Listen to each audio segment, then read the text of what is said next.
Well, we've interviewed your staff, and I'd like to say it's a great bunch of people. I mean, I think so too. you've got a great staff, and you can tell that they think the world of you too. I hope so. And, out of all the politicians we've come in contact with, you are one that responds to your constituents, and from our being out in the field, your constituents really respond to you. They love the fact that you do reply to them and stay in touch with them. So kind of what we were interested in today is what led you to first run for Congress and wanted to get involved in politics, and then maybe when was that? Well, my very first run for public office was for the school board in Watauga County. I was going to school board meetings as an observer for the League of Women Voters. A lot of times school board would be meeting and there'd be nobody at the meetings. And so they just wanted somebody there to observe what was going on and report back and sort of keep the school board honest. And one night I was at a school board meeting and the school board was being particularly incompetent. And somebody said to me, well, why don't you run for the school board? I said, oh no, I'm not qualified. And the guy said, you mean you're not as qualified as those turkeys are? And I said, well, yeah, come to think of it, I am. Women tend to think they're not qualified to serve in office. And that's a real problem with recruiting women to run. Men are much more likely to learn on the job.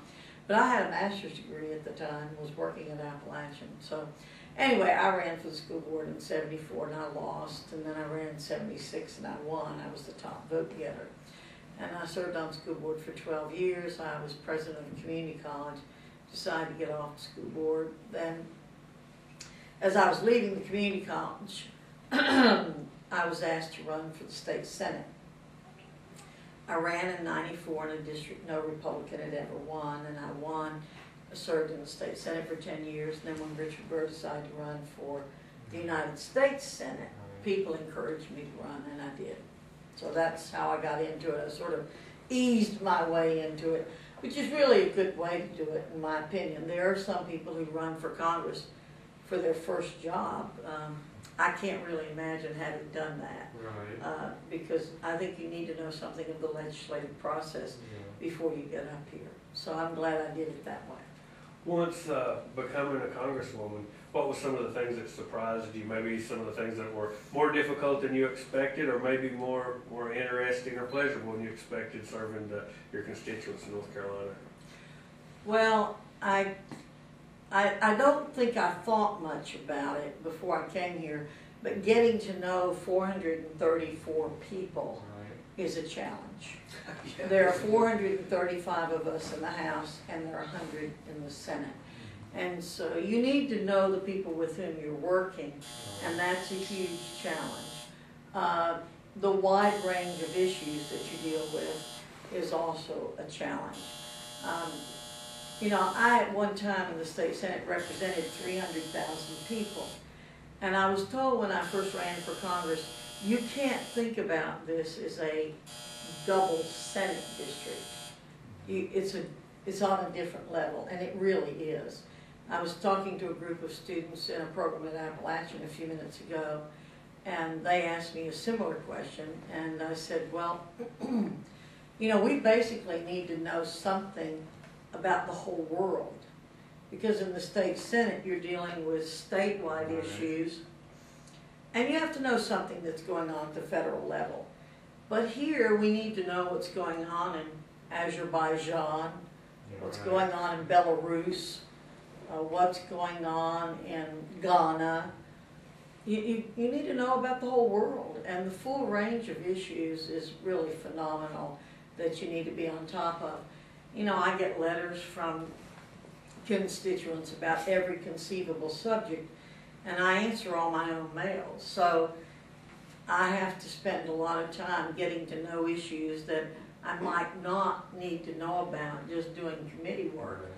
But that forces me to have to know a little bit about those things. I'm not saying I'm an expert by any means, but you have to at least know whether you agree or disagree with the person who's writing you. Well, having in the last election, you know, the Republicans lost a lot of seats. You retained yours, which speaks to your popularity in your neck of the woods. What do you see in the future for Mayor Foxx? Do you plan to continue running for Congress? Would you consider ever running for Senate? And my mom forced me to ask you if you would ever make a run for president.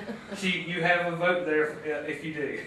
Well, I appreciate your mother's confidence, but I don't have $300 million, so that sort of lets me out of the presidential race.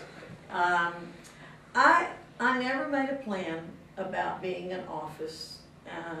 I never thought when I was growing up I'd be in public office. And actually, 2 days before I decided to run for Congress, I wasn't thinking about running for Congress.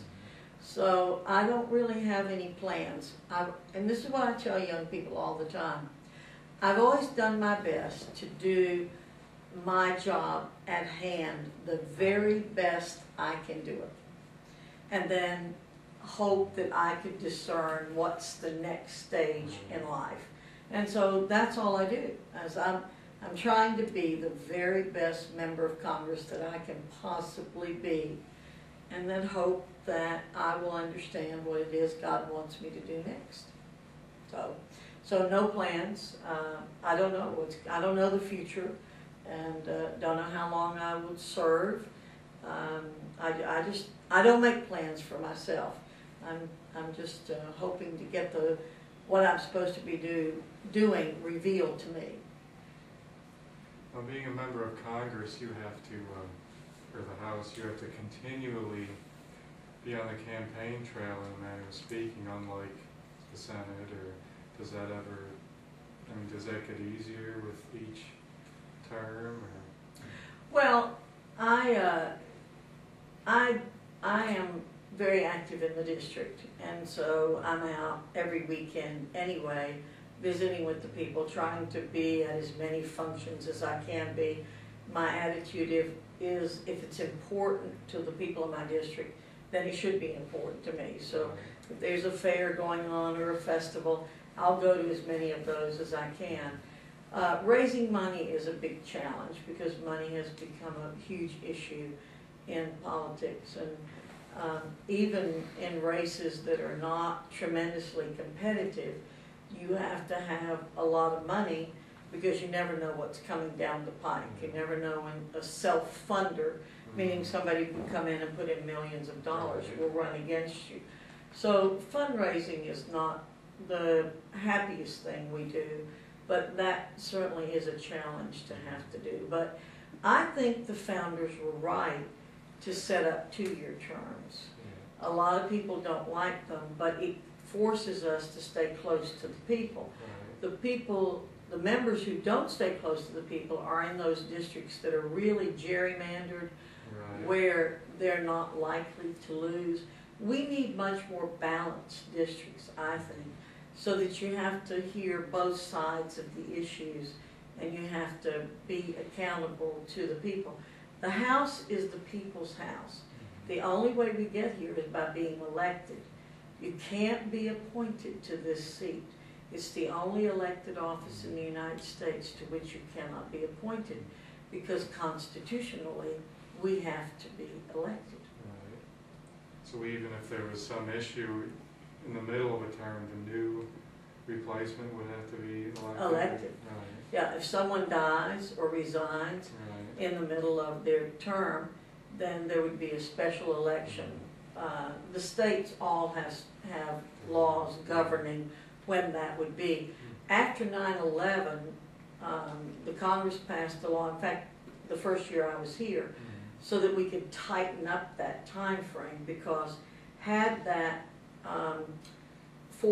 third plane hit the Capitol, fourth plane I guess it was, hit the Capitol and killed a lot of members of Congress, we would have had a constitutional crisis on our hands, because there's no way to get around that requirement. So we passed a law to force the states that if 100 or more members were killed, we would shorten the period of time between the time the vacancy occurred and an election is held. That's great. We'll just wrap it up there if you want to. All right. Is that good? Yeah. Okay. We certainly do appreciate it. Okay.